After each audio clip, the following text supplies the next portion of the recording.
thank you so much for joining us for yet another exciting show of Wired Women. I have a special guest today all the way from Australia. I have Lauren Tack, and I will let her introduce herself. Hi, Lauren, and welcome to Wired Women.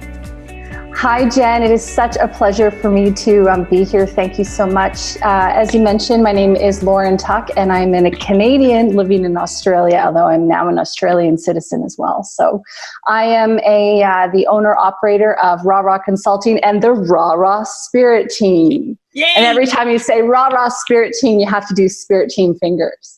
Yes, love it. See, it's contagious. Everyone wants to do it. So basically a little bit about me. I have over 15 years experience in marketing and sales and event production, online and in media. I grew up in Whitehorse, Yukon, which is in the northern, part of Canada. It's in the Yukon Territory, which is 2 hours from the Alaskan border. So I had a very interesting, very fabulous upbringing. I've been living here in Australia for about 7.5 years. And I think, over the last 20 years or so, I've traveled, over 25 countries and seen a lot of the world and experienced a lot of things as an entrepreneur and working for others as well. So, my portfolio is quite diverse. So that's just a little bit about me in a summary. It's kind of hard to summarize an entire life, isn't it, in just a few sentences? So better you than me. Obviously, you do it better than I would. As we said pre-show, I said I prefer that my guests introduce themselves because then it's more authentic. But I also don't like to have all the little drama about business and stuff like that, because I want you to be authentic. And so thank you so much. That was awesome. And your life sounds so interesting and exciting. You came from a very cold country in Canada to Australia, which is extremely hot right now. Yes. So how are you coping with the weather so far? Oh, no, I love it. I'm meant to live in the heat. I'm meant to have tan skin. I know it's not good for my skin. It's good for my skin, girl. I'm meant to have tan skin. I love the heat. I love the sun. I'm a total sun worshiper. And that's definitely one of the reasons why I don't live in Canada, is because of the beautiful heat and temperatures here in Australia. It's just, it's what calls my soul, I guess. But at the same time, life is what you make it. And I give myself permission, I guess, to change my mind at any time. But I'm very happy where I am at the moment. So Lauren, when you were introducing yourself about your life, you've lived such an interesting life. And I just want you to tell our viewers a little bit more in depth about how your career has gone so far in the last 15 years. It sounds like it's been an amazing trajectory from moving from Canada 7 years ago to being in Australia. Could you delve a little bit deeper into that and just share with our viewers? Yes, of course. So I'm 37, and I went to radio broadcasting school when I was 19. So I did that for a few years, and then I ended up working on the air. But one thing I knew I wanted to do was travel. After high school, I traveled South America with my friend. This is back in 2001, so pre-Facebook, and we traveled for 4 months, and it really, just showed me this entire world that was just amazing. And I really wanted to get back into that. So after graduating from radio broadcasting school, I ended up working on the air, and then I ended up taking some time off and going and working in the UK, your stomping ground, girl, for almost 2 years by myself. I traveled and worked in Scotland and England by myself. And that was an amazing experience. I think that if people haven't, they really should travel on their own. I think it's one of the things that you learn a lot about resilience. You learn a lot about how you cope in situations. You learn to, rely on yourself in a way that people who haven't had to do that before might not do. And here's a funny little story, Jen. Because I was telling somebody this the other day. I was like, you really need to go and travel by yourself for a while and just see what that experience is like. And they're like, oh, I can't do that. And then I remembered that I tested myself. So I had a friend who went to university across the country in Canada. And I went and I flew over to see her for a couple of days, and then I ended up going to a nearby city, which was about 2.5 hours from where she lived, but where I knew no one. And I decided if I could stay in that city by myself for 2 days and 2 nights, I could travel for 2 years by myself. I just knew it. So I ended up doing that little test. So, I just want to encourage your viewers that if they haven't already, to really take some time to get to know themselves, and traveling is a really great way. Anyway, I'm getting on a tangent. So after I did that, I ended up coming back to Canada, where I worked in different places and ended up getting involved in event production. Worked a lot with creatives. I had a real passion for, encouraging innovative artists and grassroots artists to showcase their work. And my time at the radio station had taught me a lot, because I actually was working previous to traveling at a First Nation radio station. So I learned a lot about inclusivity. I learned a lot about making sure that, people of diverse cultures and backgrounds are represented in the things that I was doing. And so I made it a mission that making sure that when I was doing my art collaborations, when I was running these art collectives, that I always had representation of different cultures and different voices. That was always really important to me. It's something I still do to this day. So I ended up doing that for years and running my event production company as well. And moved around, moved to Montreal, moved back to Whitehorse, and ended up doing about 300 events. I started my own gallery, doing events out of that, and then ended up reconnecting with my Australian partner, and he flew over and we fell in love again. And then I ended up selling everything and coming back here. But after that, I was actually very burnt out, Jen.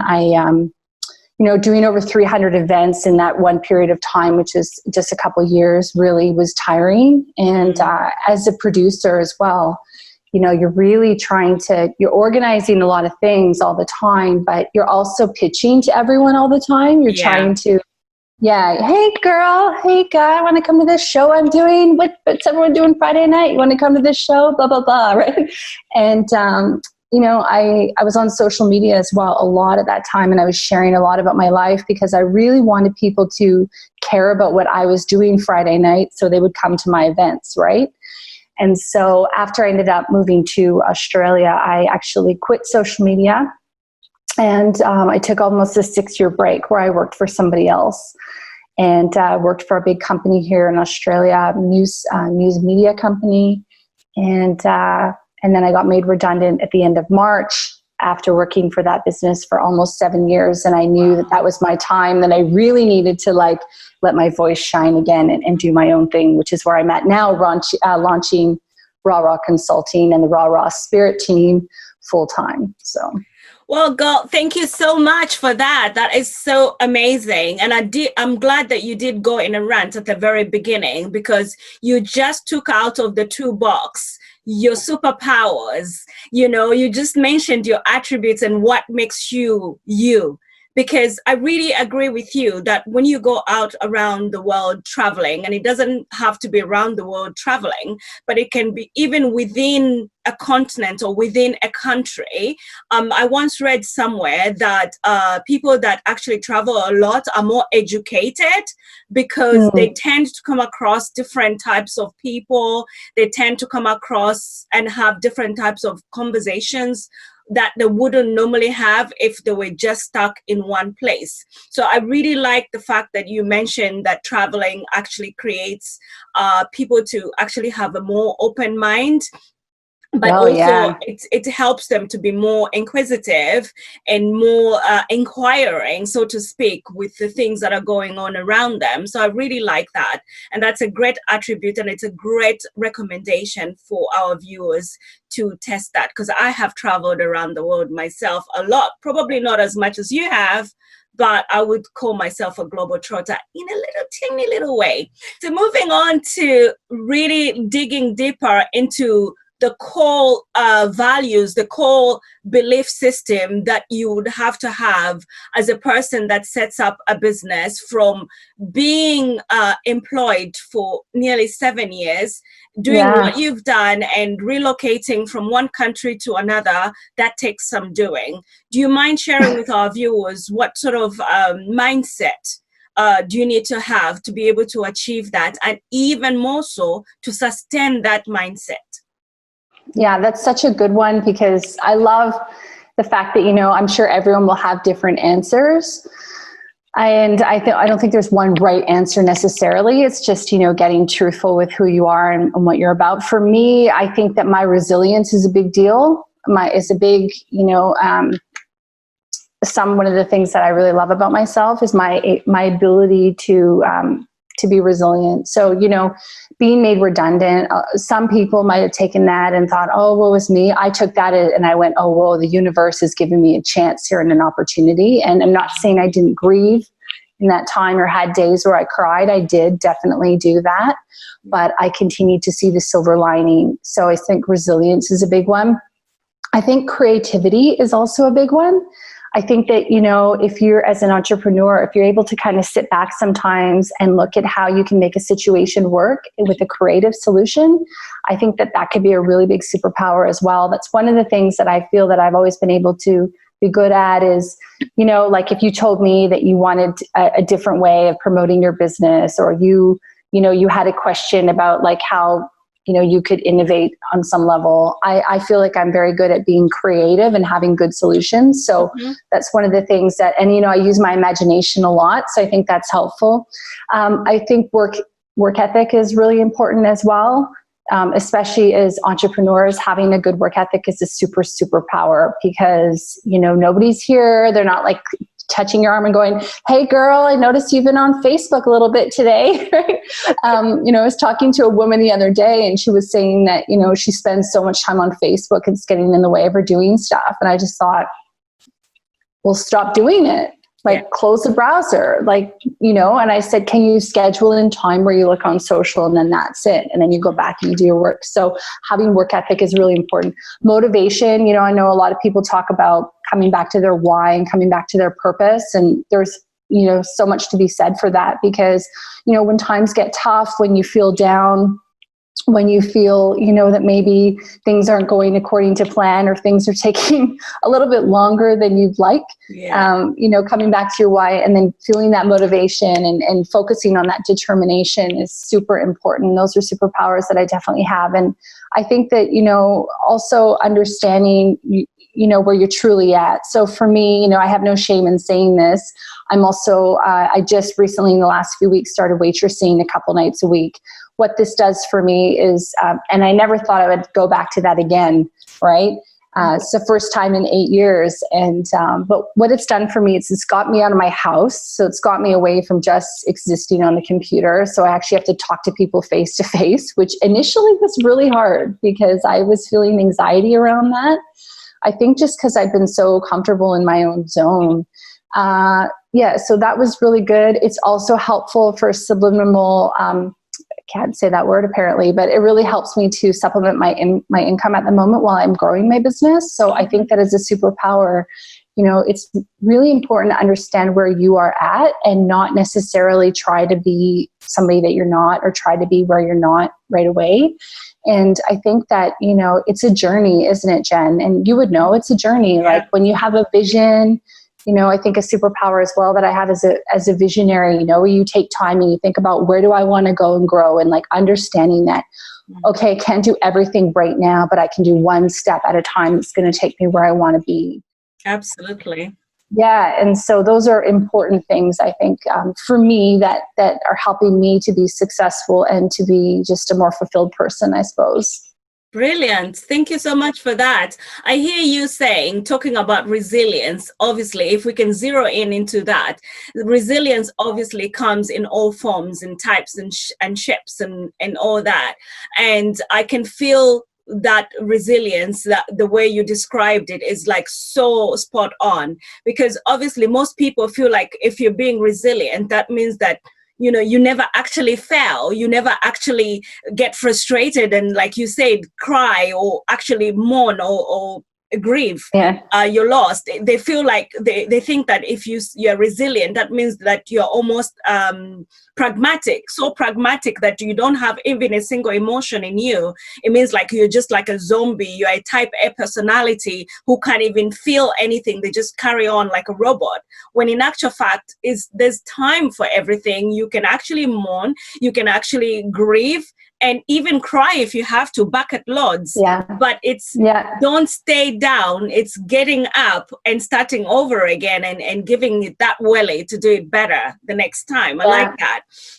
Yeah. But also there's something else that you say towards the end is, I like that authenticity about you, is like keeping it real, right? Keeping it 100, as Americans would say, you know, like being able to have a side hustle, to get another job if you have to, and just see where, you know, where life takes you. Because, in all honesty, starting a business is not really easy. And it sounds like you started your business during COVID in March. Yeah. So you've not just gone to waitressing during COVID, but you've also just been very resilient in starting up a business during the lockdown. I know you didn't have much of a lockdown out in Australia like we did here, but girl, kudos to you. I am so encouraged, and I hope that our viewers are feeling the same way that I'm feeling. So yeah, amazing. So I guess my next question, which you've been so very helpful in giving me so much insight already, but I guess my next question would naturally transition to, what would you say to, yes, you're 37 right now. So if we can go back to 10 years, like not 10 years. Let's go back 20 years to, to the 17-year-old Lauren. And let's talk about that. What sort of advice would you give Lauren then? It's been such a journey, you know. I think that when I was 19, okay, I know you want to talk about when I'm 17. So I guess that's around okay. that we can fast forward to 19. It's fine. Okay, let's fast forward tonight, only because it was such a pivotal time for me where I think I started figuring things out. So if I had to answer your question in the short way, I would tell myself that, you know, it's really important to remember that I don't have to believe everything I think. That's like one of the biggest things that I've ever learned. When I was 19, I remember that I had a lot of like body image issues and, you know, kind of like, you know, teenage kind of angst, hating the world sort of stuff. And I remember I really just had a really difficult relationship with loving who I am. And so I remember when I was 19, I was having all these thoughts about how I hated my body and I hated myself. And I didn't really think that there was value in that. Like, I didn't understand why I thought that way. And I remember speaking with a counselor at one point about it. And I said, hey, you know, I'm having these negative thoughts, but I don't believe them, but they're still there. Like it's almost as though I recognized that there was a separation, but I didn't know what to do about that. And to make a long story short, she basically explained to me that every time I think these things, replace them with a thought that was truthful, not like a thought that I really wanted to bring about. So for example, if I was thinking in my mind, I hate myself, let's pretend. She would go, just say, I love myself. And I'm like, no, I can't do that. But I can say, I like myself. And then eventually that stacks on top of each other. So, you know, that's been years and years and years and years of practice about, you know, learning to be in the moment, being here and being now, knowing that I don't need to believe everything I think. I honestly think that for me, my thoughts are what get me off kilter, if anything does. And so it's kind of understanding that I don't need to believe everything that I think, that my mind is just a tool. And that's one of the things that I wish I learned way earlier, like before 17. That would have been really helpful, but it's been quite the journey. So, you know, I think that we can sometimes get in our own way. And if we recognize that we're in the driver's seat, then, you know, we can change the total trajectory of our entire life if we know that. I agree with you very much so. Thank you for that. And I know that that took you down to memory lane a little bit. But thank you so Important much for though. sharing that. It's good. It's good to look Yeah. back and then look forward. You fell forward. So thank you so much. So I hear you saying you're such a self counseled person. So earlier on, before the show, I asked you, how do you manage to get up at 5:41 a.m. in the morning in Australia? Because it's 9 p.m. in London, and I wanted you to share with our viewers how do you self-counsel? I mean, I know that obviously it's not 100% self-counseling. You've also mentioned that you did go to a lady that helped you to when you were 19 to actually start talking to yourself and giving yourself a better pep talk. But it looks like you've got that discipline where you actually have conversations with yourself. Do you want to mention to our viewers what that looks like, how you discipline yourself? Yeah, sure. Yes. So I'm the kind of person, I guess, that when I learn something, I'm able to learn the bigger picture from that. So when I went to speak with that woman, I think I saw her twice. That was all I needed, because I knew I just needed to do the work. You know what I mean? I don't think that I don't like to spend a lot of time and like delving into why that is. I just know that like being in the present and just being mindful is really helpful for me. For me, I'm really a lot about self-development. So I do a lot of reading. I do, pay attention to the attributes that, highly successful people have. So one thing that I realized that you and I were talking a bit about off camera was that, one of the successful attributes of highly successful people is that they get up early. So I wanted to, start to emulate the person that I want to become. So I'm sure you've heard this term before, Jen, but it basically acting as if. So to act as if is essentially to figure out who is it that I want to be, and then start acting like that person now. So for example, if the person that I want to be is like a successful person that, gets up early and exercises and reads books and has a multi-million business empire, right? What is she wearing? How does she speak?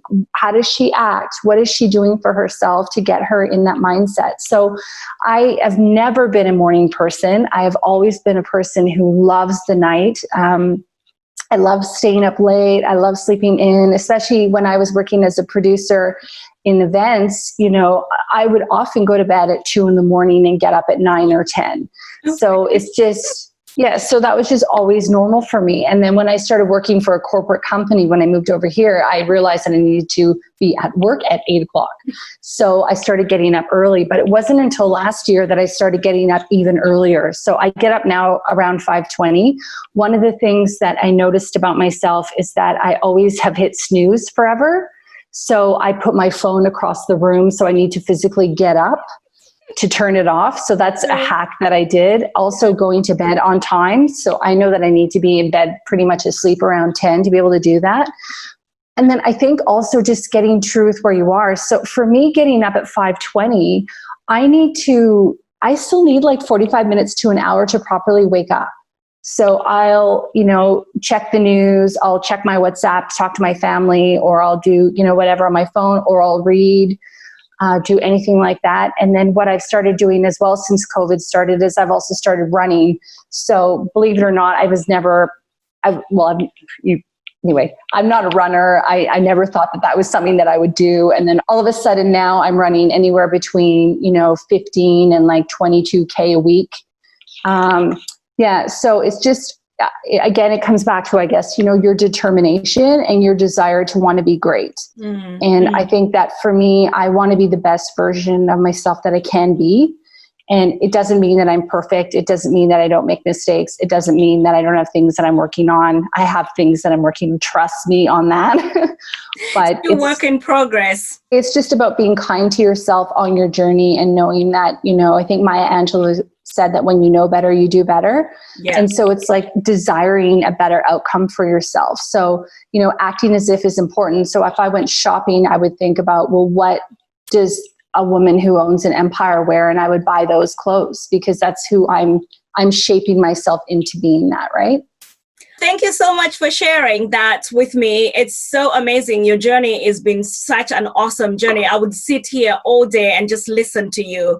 But so if you were to give our viewers one last tip from your professional or your personal life, what would that tip look like and sound like? One tip, Jen?